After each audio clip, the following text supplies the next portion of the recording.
Assalamualaikum warahmatullahi wabarakatuh. Alhamdulillahilladzi hadana li hadza wa ma kunna linahtadiya laula an hadana Allah.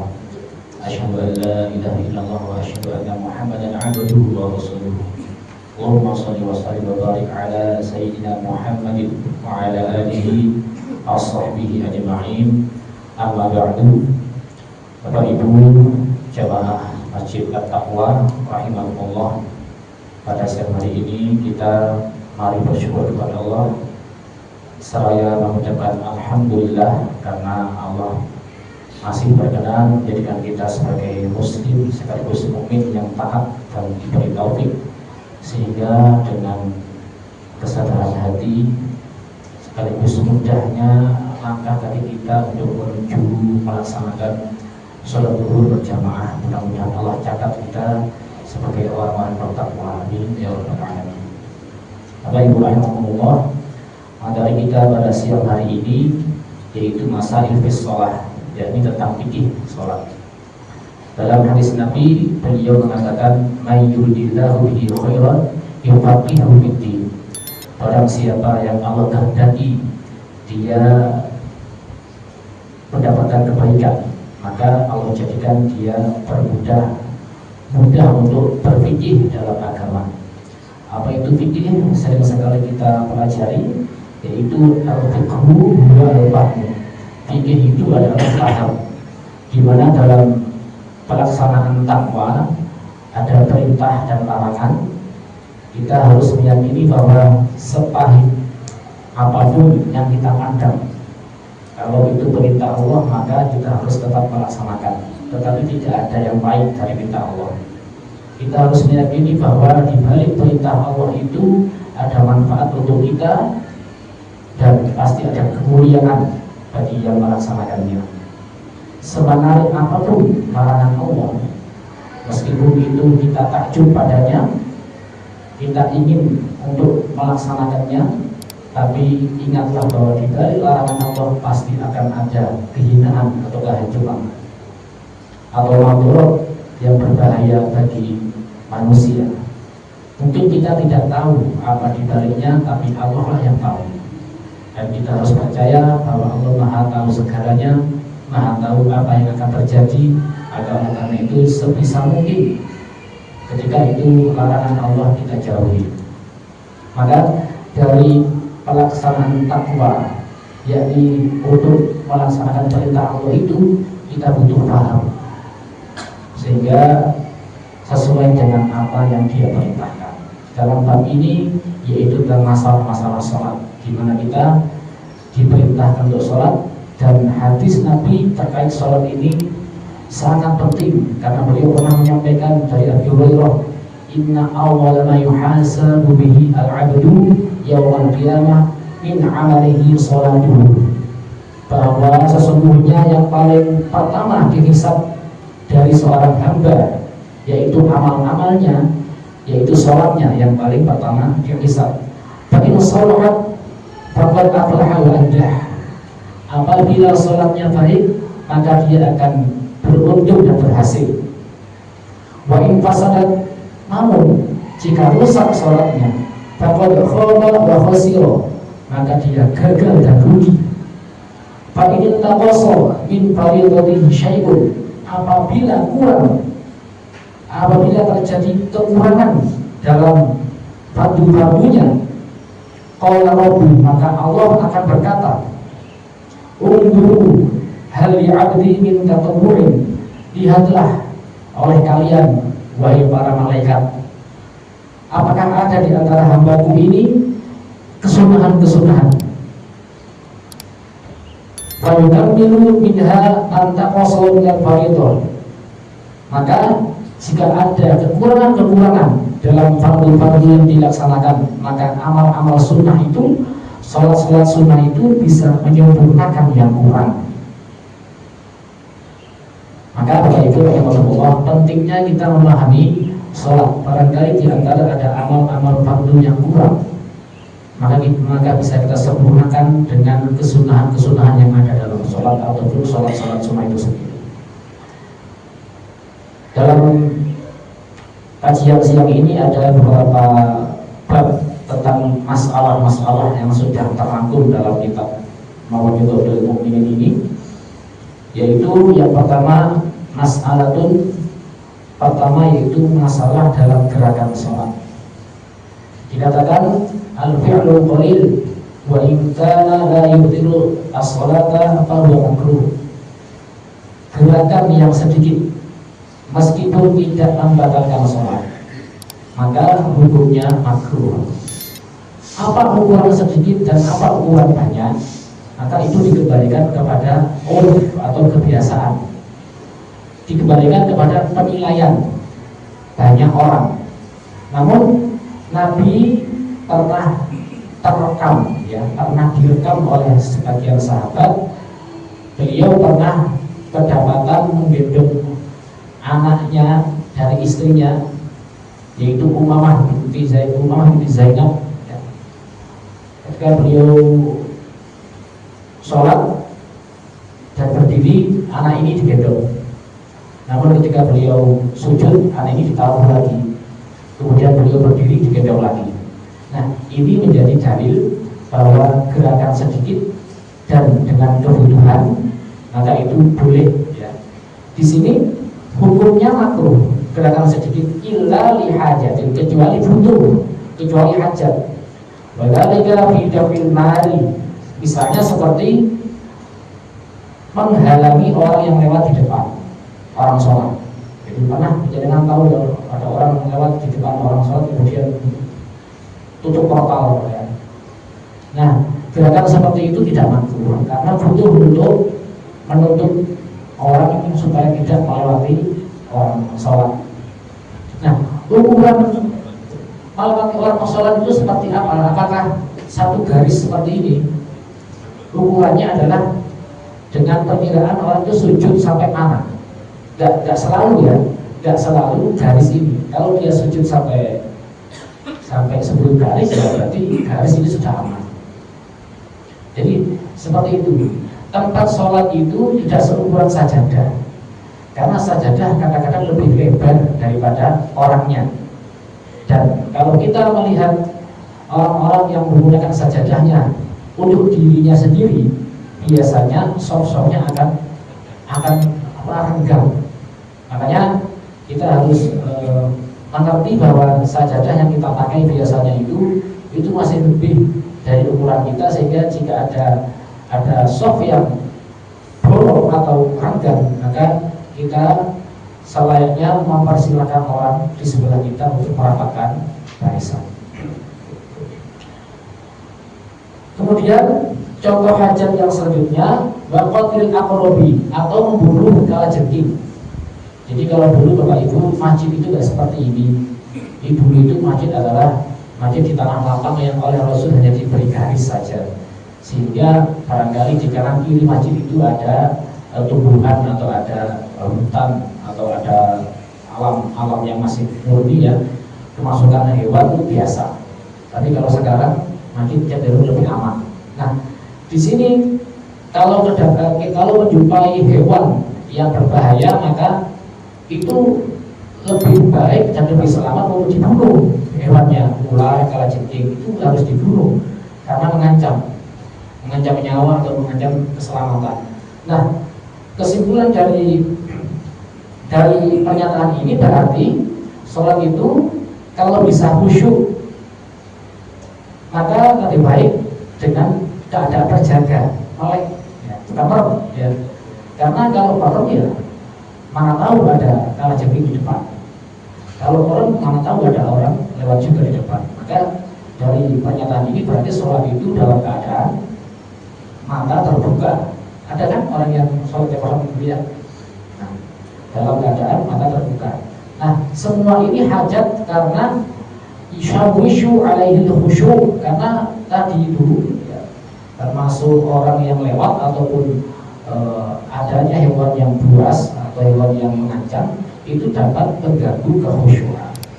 Nah, yang seperti itu maka gerakan itu dibutuhkan, termasuk HP yang berbunyi ya. HP yang berbunyi di saku itu itu adalah yushawishu al-khusyu, dia akan mengganggu kekhusyukan. Sehingga yang paling baik adalah menggerakkan tangan untuk masuk ke dalam saku kemudian dimatikan.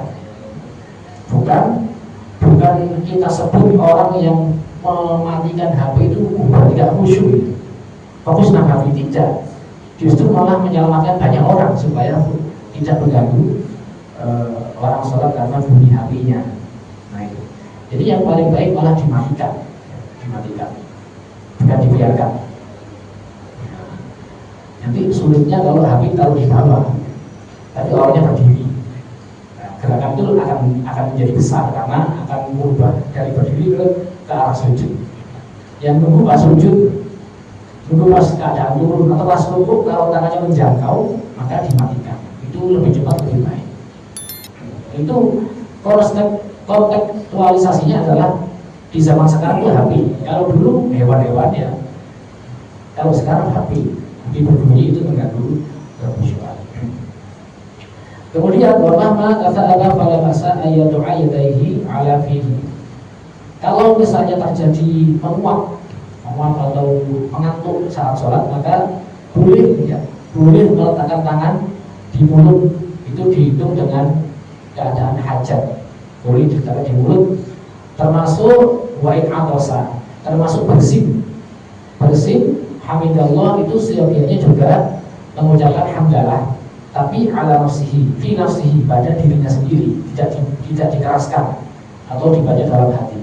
Jadi tetap sunnah membaca hamdalah, namun tidak dikeraskan atau fi nafsihi, di dalam hati. Sehingga kita juga bisa mendapatkan kesunahan membaca hamdalah saat bersin. Nah ini wa'in tajasya'a, kalau sendawa itu kelirikan ya. Pada bagi Allah yarfa'al sahu ila sama, maka seyogianya tidak mengangkat kepalanya ke atas lagi. Kelirikan itu enggak begini ya. Tapi kan kita kadang kelirikan itu takut bau makanan ke samping-samping kita ya. Tapi di sini dikatakan tetap tidak baik kalau mengangkat kepala ke atas langit. Nah, seperti itu. Nah ini semua bukan larangan, tapi kemakruhan jika dilakukan. Nah permasalahan yang pertama itu gerakan dalam sholat. Kemudian ada lagi yusanu ayyakita al-wahidu ayyakini bima, disunahkan bagi makmum laki-laki yang satu sendirian. Jadi ada imam di depan, kemudian ada makmum satu, maka yakita ayyakini berdiri di kanan imam, muta'akhiran anhu, lebih mundur sedikit saja ya. Mundur sedikit itu sekadar satu telapak jika makmumnya satu. Di sini dikatakan muta'akhiran anhu, qalilan sedikit. Kemudian kalau ada makmum perempuan, wal mar'atu wahidah, perempuan satu, maka yang paling baik dan paling benar itu makmum perempuan itu berdiri khalfal imam, lurus di belakang imam. Jadi kalau suami istri kalau berjamaah, yang paling benar itu imam di bapak di depan, istri di belakang bukan di kanan, bukan di kiri, di belakang lurus belakang ya. Kalau ada laki-laki satu ya kanannya, satu kanannya mundur setelapak kaki sedikit aja. Dua tetap mundur setelapak kaki dari sebelah kiri. Kalau sudah tiga maka di belakangnya. Perempuan paling belakang lagi. Jadi kadang-kadang masih terjadi perempuan itu di kanan imam mundur sedikit ya, masih terjadi. Ya kalau tempatnya luas mungkin bisa di belakang kalau luas. Tapi kalau sempit ya mau nggak mau memang harus di sebelah kanan. Tapi ini pernyataan yang terbaik. Nah, itu dalam formasi soft. Apakah boleh kemudian ada laki-laki satu bermakmum dengan imam itu pas di samping kanannya pas jajar lurus? Boleh, ya, boleh. Pernah dilakukan oleh Nabi ketika berjamaah dengan Anas. Tapi kondisi Anas masih mudah sekali, sehingga banyak di antara para ulama itu menafsiri, memahami bahwa beliau dalam posisi menjaga. Kalau di belakang kan bisa terjadi penculikan. Orang sama itu kalau bunuh itu saat sholat Pak, termasuk khalifah kita, ya kan, Khalifah Ali itu kan dibunuh, termasuk sahabat Umar ya, itu dibunuh. Uthman dibunuh saat sholat. Jadi memang kelemahannya bukan kelemahan ya, maksudnya mencari kelemahan orang Islam di saat sholat, dipanggil langsung saat rukuk, saat sujudnya. Termasuk makanya ada sholat khauf ya, sholat saat perang ya. Sholat saat perang itu ketika makmum yang depan rukuk, yang belakang tetap berdiri. Makmum yang depan sujud, yang belakang tetap berdiri. Dalam pertimbangannya untuk menjaga supaya tidak terjadi apa-apa. Nah, seperti itu. Makanya itu sholat khauf menjadi dalilnya Imam Ahmad bin Hanbal bahwa sholat jamaah itu menjadi syaratnya sah sholat. Ini pernah disampaikan oleh Gus Bahar. Imam Ahmad bin Hanbal itu menjadikan jamaah itu syarat sah sholat, karena beliau mengatakan wong dalam keadaan perang saja sholat khauf itu dilaksanakan berjamaah, apalagi dalam keadaan tidak perang, maka jamaah itu menjadi wajib. Kalau tidak jamaah tidak sah. Beliau ya. Baik, selanjutnya al-masbuk, ini yakni permasalahan tentang masbuk. Masbuk itu orang yang tertinggal. Masbuk itu secara bahasa diartikan terdahului.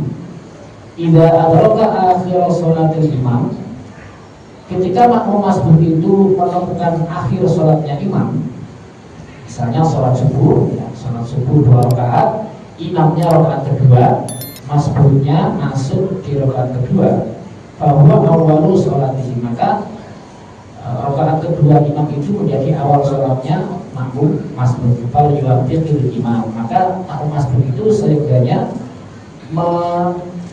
menyamakan dengan imam gerakannya, menyesuaikan dengan imam apa yang dilakukan imam. Kemudian waliyakuni alaihi, kemudian dia meneruskan sholatnya. Waliyakuni bisubhi fi akhir sholati nafsihi, kalau imam itu qunut di rakaat kedua pada sholat subuh, makmum ikut qunut. Kemudian imamnya sudah salam, makmum berdiri rakaat kedua, maka makmum qunut lagi. Waliyakuni bisubhi, maka makmum qunut lagi. Ini tapi hukumnya sunnah. Kalau berqunut tidak apa-apa, tidak mempengaruhi sahnya sholat. Meskipun dia sudah qunut bersama imam di rakaat pertama, karena imamnya rakaat kedua, dia rakaat pertama, maka saat rakaat kedua dia qunut lagi. Wa in adraka ma'al imam ba'dul qiyam, ketika makmum masbuk itu menemukan imam dalam keadaan berdiri, fala yashtagil bid-du'a, maka makmum masbuk itu jangan disibukkan dengan doa-doa yang lain, istiftah, tidak perlu ya, karena masbuk. Tapi langsunglah al-fatihah, wala budak bil fatihah, langsunglah fatihah. Kemudian jika imam rukuk sebelum dia selesai baca fatihah, maka kalau makmum menduga bahwa imam itu sebelum iktidal kok fatihahnya bisa nutup, maka selesaikan fatihah. Tapi kalau tidak, ternyata tidak nutup, maka makmum tidak perlu menyelesaikan al-fatihah. Jadi dalam mazhab Syafi'i itu fatihah itu menjadi rukun salat. Beliau mengambil dari hadis la sholata illa bi fatihatil kitab, tidak ada salat kecuali dengan fatihahnya Alkitab. Jadi ini merupakan dalil Imam Syafi'i bahwa al-fatihah meskipun berjamaah dibaca juga dengan makmumnya, makmum membaca al-fatihah. Nah, kalau untuk imamnya iktidal, jadi dengan yang bisa ukur ya, kita bisa ukur kalau imam itu rukuknya lama biasanya, maka kira-kira fatihah saya ini tutup enggak? Fatihah saya ini sudah sampai ayat keempat misalnya, untuk diselesaikan. Kalau ternyata sudah i'tidal maka tidak perlu diselesaikan. Yang jelas ketika makmum itu sudah masbuk, mulai kapan masbuk itu? Mulai imam sudah takbir dan baca Fatihah kok kita belum ada di situ, itu masbuk namanya, sudah ketinggalan. Ya. Nah, yang terbaik adalah langsung baca Fatihah tanpa kabiro atau barik ini.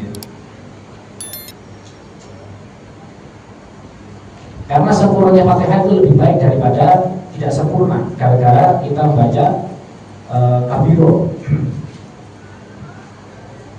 Nah ini yang dikatakan bahwa baca kalimatul Fatihati hukmu jami'iha fatasqutu anhu bisadaqi. Kalau Fatihahnya tidak lutut maka gugur Fatihahnya sebab masbuk.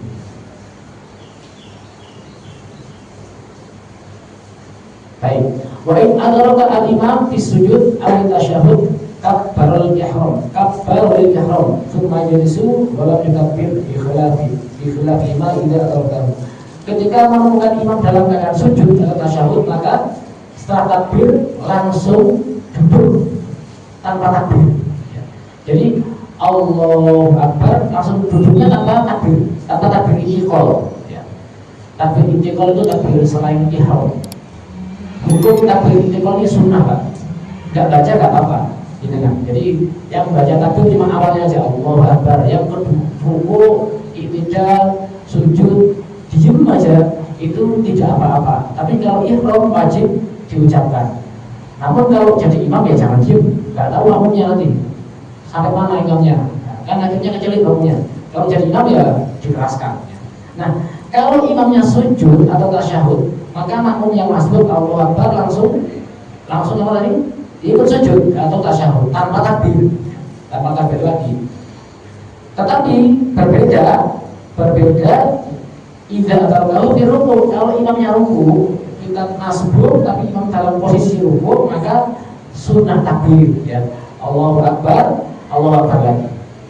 Allahu Akbar lagi saat karena masih ruku. Maka sunnah baginya takbir yang kedua, sunnah baginya takbir intiqal saat turun posisi ke ruku. Baik. Nah ini Bapak Ibu yang perlu kita ketahui ya. Mengangkat tangan, rokul yadaini fi takbir, mengangkat tangan saat takbir itu hanya sunnah di beberapa tempat saja. Pertama, satu di takbiratul ihram, Allahu Akbar. Kemudian kedua di posisi ruku. Kemudian ketiga di posisi bangkit dari ruku. Kemudian yang keempat di posisi setelah tasyahud awal. Berarti saya ulangi, takbiratul ihram, ruku, i'tidal dan berdiri ke rakaat yang ketiga. Nah, berdiri di rakaat yang kedua dan keempat itu tidak disunahkan. Tidak disunahkan untuk mengangkat tangannya ya, tidak disunahkan. Sehingga kalau kita mengangkat tangan saat posisi rakaat kedua atau keempat, maka itu gerakan karena tidak disunahkan, berarti gerakan itu. Nah, kalau terjadi gerakannya terlalu besar dan mengayunkan 3 kali, maka bisa batal. Makanya ini pentingnya mengetahui. Jadi rakaat ketiga, kadang-kadang kita masih menjumpai orang itu mengangkat tangan Allahu Akbar di rakaat kedua. Jadi setiap berdiri dia pasti angkat tangannya. Padahal di rakaat kedua dan keempat tidak disunahkan. Yang seperti itu. Walaupun memberikan dan tidak dianggap nutut di rakaat untuk mendapatkan 1 rakaat. Makmum masbuk tidak dianggap nutut 1 rakaat malam ya tatma'inna raki'an berruku. Selagi dia tidak ikut tumakninahnya rukuknya imam. Kalau makmum itu nggak dianggap dapat rakaat. Makmum nggak dianggap dapat rakaat ketika imamnya itu sudah bangkit dari ruku. Nah, dianggap dapat rakaat kalau nututi tumakninahnya imam saat ruku. Berarti 1 rakaat, tidak perlu nambahin lagi.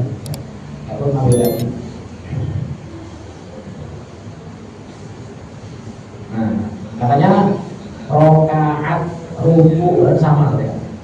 Ruku itu rakaat.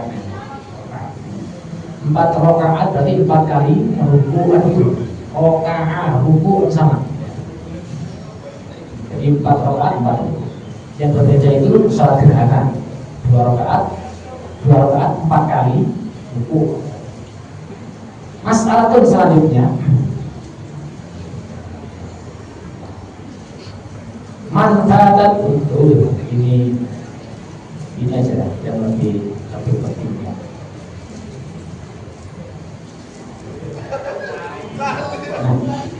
Mantan kata syahud awal, barang siapa yang meninggalkan tasyahud awal, ausyaka atau dia ragu, pada dia dari al-salah salafan al-arba'an, dia ragu ini dari 2 atau 3, karena sholatnya ngelamun ya, namun karena terjadi sesuatu sebelum sholat yang membuat pikiran nggak bisa fokus, akhirnya sholatnya kemudian terganggu. Ini dari 2 atau 3, pernah ya? Pasti pernah, saya juga pernah.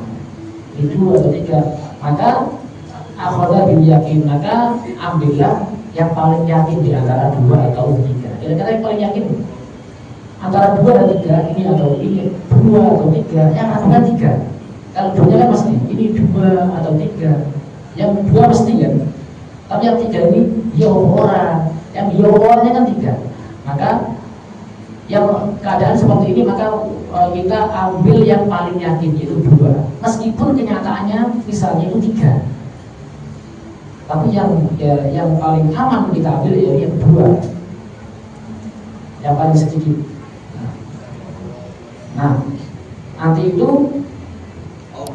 kalau sudah melaksanakan sholatnya, sebelum salam sunnah melakukan sujud sahwi sebelum salam.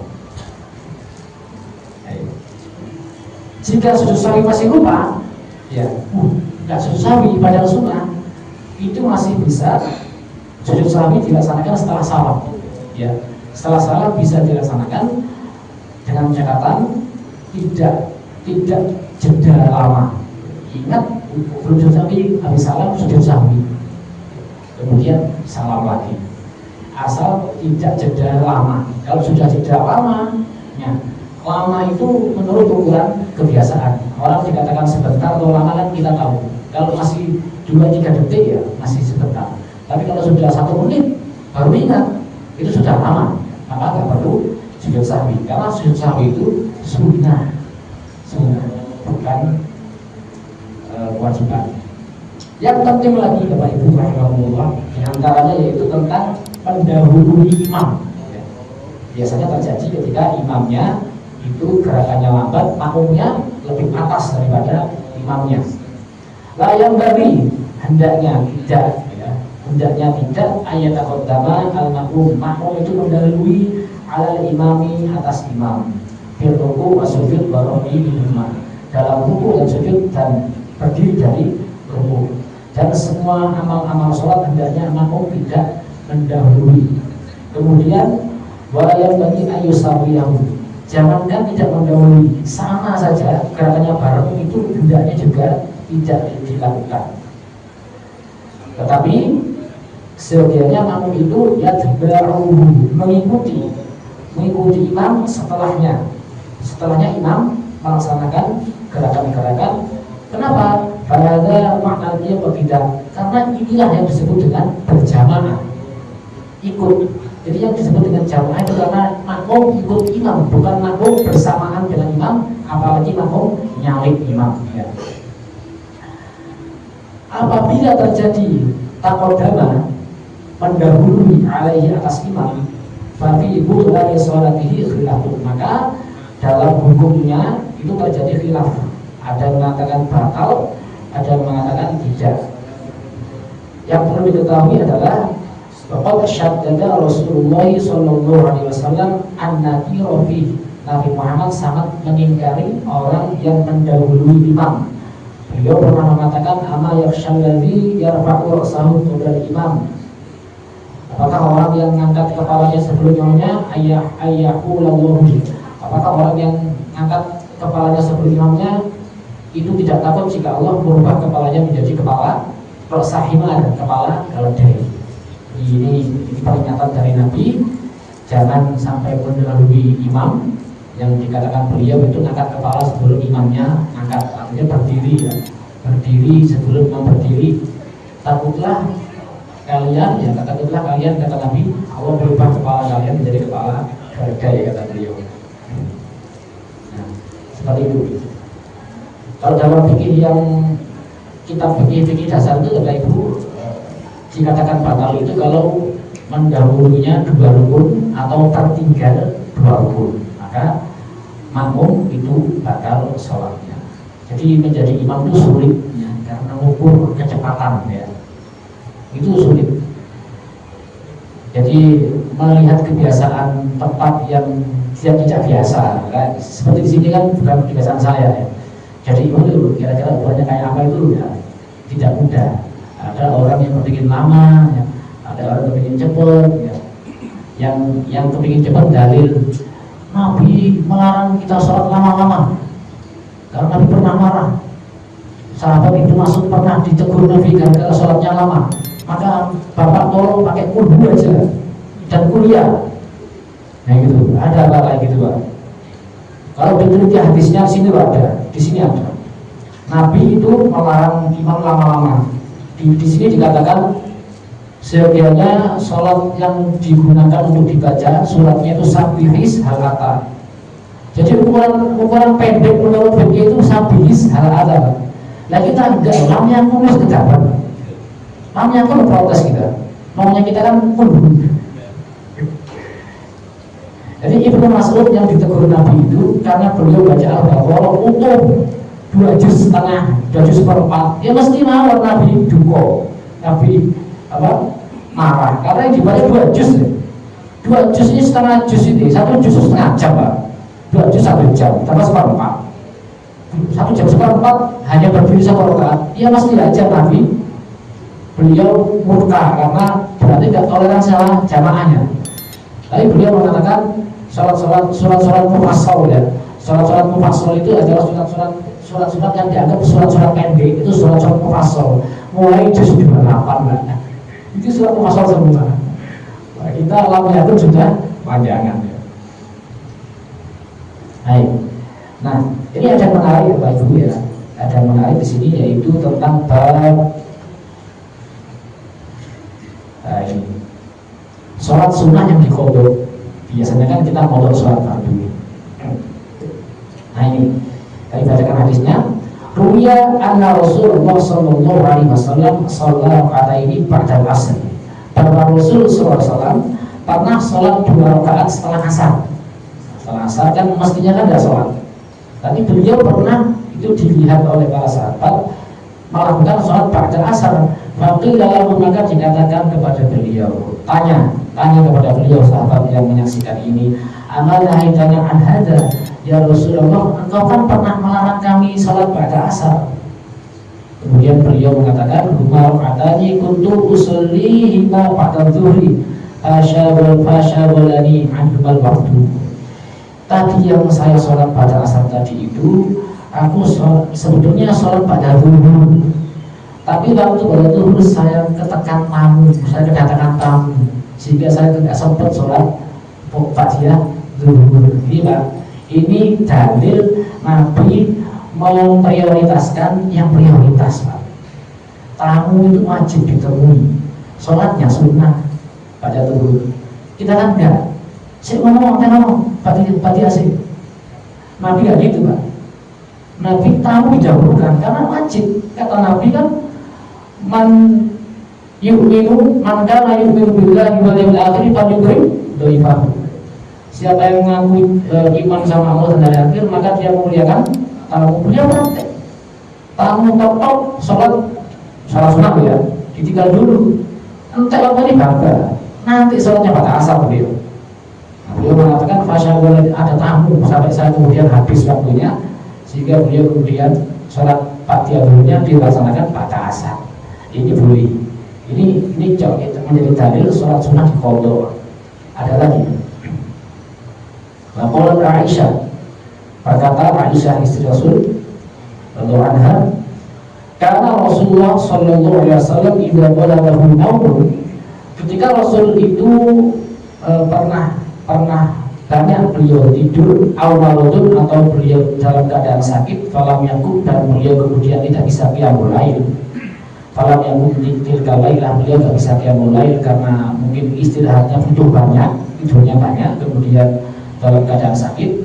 Nah, ini terjadi jarang-jarang ya, beliau tidur banyak jarang Pak. Mungkin karena beliau capek ya, beliau capek kemudian tidur atau dalam keadaan sakit. Sholat min awalin nahar, beliau pernah sholat di siang-siang, sholat malam di siang-siang. Itnatai asyrata rakaat, sholat di siang hari 12 rakaat. Bukan sholat sunnah, bukan sholat ba'diyah, bukan sholat duha, tapi beliau mengqadha qiyamul lail. Jadi kan bisa saja terjadi di kita ya, dalam kondisi yang tidak biasanya, mungkin capek malamnya, namun kita punya kebiasaan qiyamul lail. Tetapi pada saat itu kita kesiangan, artinya bablas qiyamul lail sudah agak baru bangun. Mungkin terjadi kepada kita. Nah itu Nabi pernah juga terjadi seperti itu, sehingga beliau qiyamul lailnya di siang hari. Kalau Nabi nggak pernah kayak gini Pak, maka nggak akan jadi dalil untuk kita Pak. Kalau misalnya Nabi itu sempurna, kau banget gitu, nggak pernah sakit misalnya, nggak pernah capek misalnya beliau, maka keadaan beliau yang seperti ini nggak akan menjadi tuduhan untuk kita yang kesiangan, karena Nabi nggak pernah kayak gitu. Nah ini Nabi pernah, sesekali gini pernah, sehingga menjadi petunjuk buat kita bahwa sholat malam yang luput kita lakukan karena capek atau bablas, maka boleh dilaksanakan di siang hari. Di dalam kitab itu dinyatakan faman kana lahu wirdun, ya. Barang siapa yang punya wirid sholat, maksudnya sholat yang menjadi kebiasaan, istiqomah, sholat duha, sholat lail, tahajud, ya. Kemudian ada udzur, fa'aqahu an dzalika udzur, ada udzur, fayal bagi alla yurafi sholat nafsi, maka sebagiannya tidak memurahkan pada dirinya, artinya bisa apa, sholat wis tinggal, tidak bermurah diri. Kenapa? Karena kalau kita memurahkan diri kita karena sudah ketinggalan, ya, maka nafsu ini akan lama-lama akan enak. Enak nggak sholat ternyata ya. Awal nggak ngantuk pas kerja misalnya gitu ya. Nah ini kemudian lama-lama akan malas akhirnya, karena biasa kesiangan, akhirnya lama-lama nggak sholat, lama-lama akhirnya istiqomahnya jadi nggak istiqomah lagi. Nah, dikatakan kalau punya kebiasaan maka jangan tinggalkan. Seandainya dengan biasa sholat duha jam 9 misalnya, kemudian harus ada meeting di luar atau harus keluar area pabrik yang keluarnya buat pagi sehingga sampai dulu tidak sempat sholat, maka sholat duhanya bisa dikodok saat sudah dari urusan kerja. Itu namanya sholat yang sudah menjadi milik, menjadi kebiasaan, maka tidak perlu ditinggalkan tapi dibayar di waktu yang lain. Dalilnya berdua ya. Nabi pernah mengkodok qiyamul lailnya, beliau juga pernah mengkodok sholat ba'da zuhur, bahkan di waktu sholat yang makruh pada asar kan waktu yang sebenarnya nggak baik buat sholat, beliau malah mengkodok di waktu pada asar malah. Nah, karena dua hal yang pernah terjadi oleh Nabi itu menjadi tuntunan untuk kita boleh mengkodok sholat sunnah yang terlewat. Baik, itu jamnya betul nggak? Jam 2 ya. Baik, saya kira cukup sekian dari saya. Barangkali ada yang ingin perlu kita bahas, kita kan. Jadi yang pertama, bagaimanakah solusi keluar dari barisan sholat jamaah yang masih banyak orang sholat? Apakah boleh melangkah atau menunggu? Nah, itu peraturannya memang harus menunggu sampai orang sholat itu selesai. Kalau lewat jalan lewat itu memang tidak ada lagi selain itu, dan itu di depan dia. Tapi makanya ini Pak, yang perlu kita pahami itu, makanya rapatkan barisan itu penting, maju isi yang masih kosong itu penting, supaya belakang tidak diisi dulu. Karena kalau bilang permisi dulu itu akan mengganggu orang jalan. Nah, kedua, orang yang sholat itu harus mengerti kalau masjid itu area orang banyak keluar masuk, maka dia adabnya adalah memasang sesuatu yang menjadi penghalang sehingga orang bisa lewat di depannya. Jadi misalnya ya, nah sajadah itu bisa dijadikan, oh ya ini namanya sutroh namanya. Oh ini cuma tulisan ya. Ini bisa menjadi tetengar ya. Tetengar kalau batas dia sujud sampai mana? Kan tadi saya katakan enggak selalu garis. Kalau jenengan itu mungkin tinggi badannya tidak terlalu tinggi, tidak terlalu panjang, maka bisa jadi sholat jenengan mungkin kakinya di garis, tapi kepala saat sujud itu ada di sebelum garis. Nah, kalau ini kita pasang, maka lewat di depannya boleh, tidak masalah.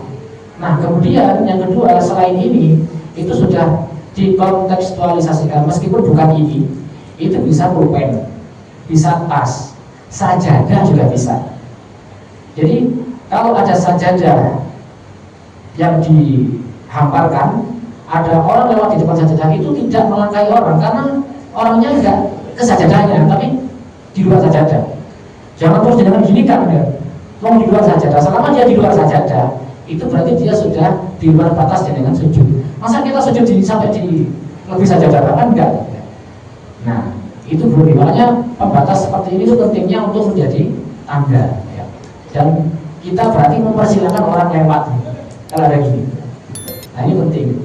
Kalau sudah di depan gini, tidak perlu kayak gini. Ya tembok ini orangnya, tidak perlu lagi ini.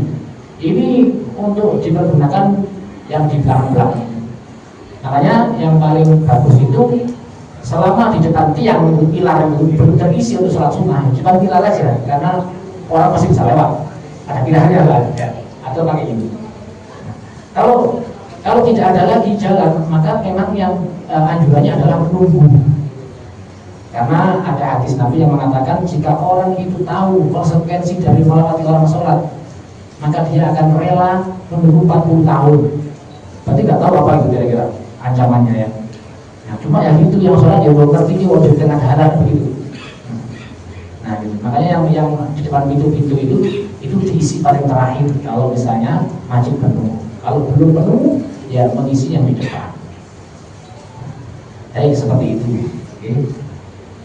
Yang kedua tadi apa ya? Oh iya. Ya, tahiyatul masjid. Jadi gini, tujuan dari tahiyatul masjid itu sebetulnya adalah jenengan sebelum duduk sholat dulu.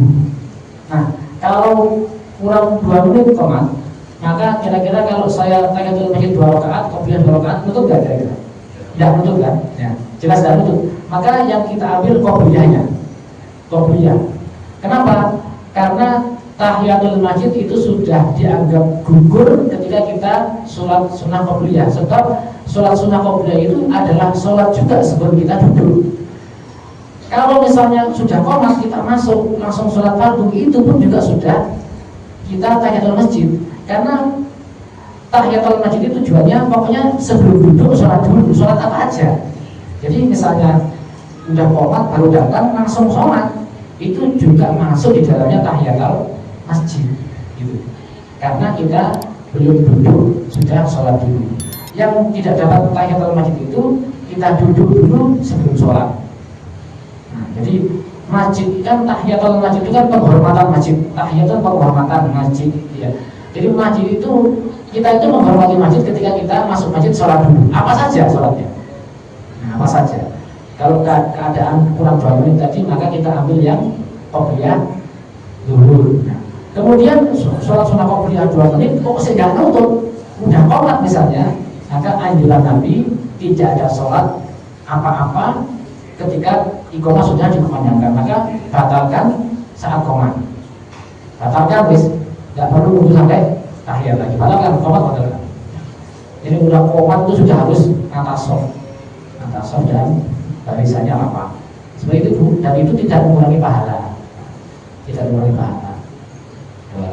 Al-Imam Ghazali pernah mengatakan kalau kita biasa berjamaah di masjid, kemudian ada udzur kita tidak bisa berjamaah karena sakit, maka sholat sendirian kita di rumah karena sakit tidak bisa ke masjid, itu juga dihitung jamaah karena udzur. Karena udzur beda dengan yang dalam keadaan ikhtiar, dalam keadaan normal itu beda. Kalau udzur itu dihitung pahala seperti biasanya, termasuk Jumatan yang wajib kita laksanakan, kemudian hujan deras dan tidak ada payung, tidak ada apa-apa, maka yang seperti itu udzur sholat Jumat, boleh tidak Jumatan. Karena kalau kita maksakan ke sana ya kata semua. Nah, maka boleh tidak Jumatan diganti sholat duhur. Nah, itu tidak dosa. Jadi udzur-udzur yang menghalangi kita melaksanakan yang semestinya itu tidak mengurangi pahala, ya, karena udzur ya, beda dengan yang tidak. Sholat sunnah dengan duduk itu adalah separuhnya sholat berdiri pahalanya. Kalau dalam keadaan normal, boleh kan sholat sunnah duduk? Dengan sholat qobliyah ba'diyah dengan duduk itu boleh. Separuhnya pahala berdiri. Tapi kalau keadaan sakit, tidak bisa berdiri, maka sholat duduk kita dihitung berdiri. Karena udzur, sakit. Bukan terus separuh ya. Enggak, beda dengan saat normal. Nah, itu keadaan-keadaan yang non ikhtiari. Dalam bahasa fikih itu ada keadaan ikhtiar, ada keadaan yang doruri, yang tidak ikhtiar. Ikhtiar kalau dalam bahasa Indonesia kan usaha, Pak. Kalau dalam bahasa agama ikhtiar bukan usaha, tapi keadaan terbaik, sehat namanya. Ikhtiar itu keadaan sehat. Ikhtiar kan dari kata khair, khair itu baik. Keadaan terbaik itu pas sehat begini, ya normal begini. Nah itu. Ya, kayak begini ini kita dalam keadaan ikhtiar namanya. Kalau dalam keadaan masyaqqah sulit, nah maka beda lagi. Ya. Boleh dengan duduk, boleh dengan tayamum, nah itu keadaan masyaqqah. Kayak seperti itu nih, ibu kurang lebih kalau masih lupa yang ketiga. Iya, jadi ingat yang ketiga. Oh, yang ketiga. Sholat maghrib di jamaah, kemudian sambil nunggu isya. Kemudian datang ada Isya. Apakah yang kita masih di masjid yang maghrib ke Isya nunggu tadi, apakah boleh melakukan tahiyatul masjid? Sudah tidak. Karena kita sudah duduk. Nah, gitu kan? Kalau kepingin lagi caranya gampang, keluar dulu. Masuk lagi. Ya itu. Iya memang benar. Jadi kan sekarang tahiyatul masjid berkali-kali bisa. Nggak usah nunggu Isya. Sekarang keluar, masuk lagi, keluar lagi, masuk lagi. Jadi, ketika sholat sunnah wudhu berkali-kali bisa. Setelah wudhu sholat sunnah wudhu, sholat lagi. Nah, karena itu sebabnya kan jelas. Sebab tahiyatul masjid itu adalah ketika mau masuk masjid. Jadi kalau masuk 3 kali ya sholat sunnah 3 kali, sunnah 3 kali. Jadi kalau ba'diyah dulu ya sekali aja, habis sholat dulu ya sudah. Itu ibu, kalau ingin mendapatkan maka bisa keluar dulu. Atau kalau nggak keluar berarti tidak sunnah lagi. Berarti bisa dikatakan seperti parkir itu ya Pak ya? Seperti apa? Parkir yang biasanya sekali masuk 2000, keluar masuk lagi 2000 lagi. Iya, betul. Ya, oke, baik. Pak, kembali ke yang pertanyaan saya tadi. Misalkan tidak ada tanda, bagaimana ya Pak, close gitu misalkan untuk yang tidak boleh jalan di depan waktu sholat atau orang sholat. Ya. Tidak ada tanda sama sekali misalkan. Atau diperkirakan orang tersebut kira-kira apa ya? Iya, makanya kalau tidak ada tanda itu susah mengukurnya. Karena kita mau lewat di stop akhirnya kan. Karena dia merasa kamu lewat ini saya kena kamu gitu. Ya. Susah kan kalau ada tanda. Jadi akhirnya kita mau lewat di stop. Dan orang yang merasa tempatnya itu dilewati memang diajukan menyetop. Nah, kadang kalau di stop ini bukan masalah kita nggak bisa lewat. Kadang-kadang ada masalah malu, di stop di sini ya gitu. Kadang-kadang gitu. Nah, itulah pentingnya ada sutro atau sajadah. Jadi ini bisa diganti dengan sajadah. Jadi tanpa bawa ini dengan sajadah pun bisa. Nggak bisa dengan sajadah, pulpen jenengan itu bisa. Pulpen itu bisa. Garis itu bisa. Nah, jadi ya walau bagaimanapun yang paling baik ya harus ada penanda. Kalau nggak ada tanda gimana?